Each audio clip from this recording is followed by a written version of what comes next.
Bonjour et bienvenue dans ce calendrier de l'Avent Sophro by Hélène. Aujourd'hui, je vais vous raconter une histoire. C'est la théorie du centième singe. Nous sommes en 1952. Des scientifiques japonais sont allés effectuer des recherches sur l'île de Koshima, où existe une espèce de singe, le macaque japonais. Alors qu'ils mangent le midi, ces scientifiques ont pris l'habitude de donner des patates douces aux singes. Ils lancent ces patates douces sur le sol devant les macaques, et ces derniers les ramassent et s'en nourrissent.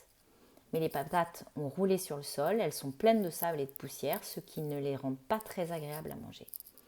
C'est alors qu'une jeune femelle appelée Imo a l'idée de laver ses patates dans un ruisseau voisin avant de les consommer. Et par imitation, certains des autres singes ont fait pareil. Il a été observé qu'entre 1952 et 1958, tous les jeunes singes ont appris à laver les patates douces remplies de sable pour les rendre plus agréables à consommer. A priori, seuls les singes adultes qui ont imité leurs enfants ont appris cette astuce. Et les autres singes adultes ont conservé l'habitude de manger des patates douces sans les laver. Et deux phénomènes se sont produits.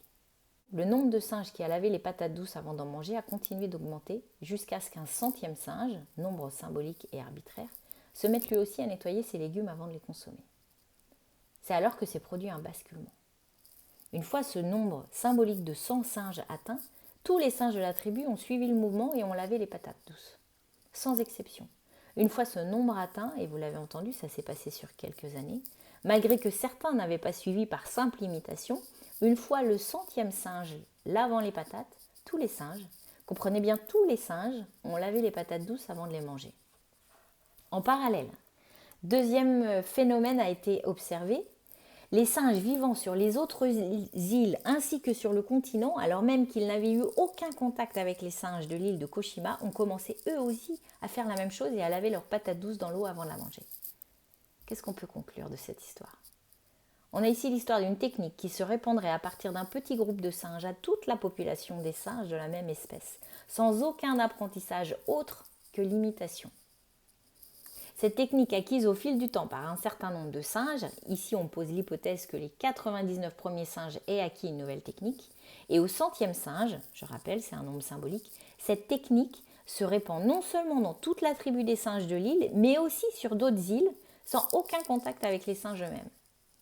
En résumé, cette théorie nous permet de penser qu'un petit nombre d'individus prêts à changer le monde, en apportant plus de conscience, plus de cohérence, plus de sens à sa vie, et passant à l'action, cette personne en inspirant ses proches, ses voisins, ses collègues, jusqu'à ce fameux nombre théorique de centième individu, pourrait faire basculer l'humanité tout entière dans un nouveau paradigme. Alors vous aussi, vous êtes prêts à changer le monde ? Qu'est-ce que vous faites aujourd'hui dans ce sens ?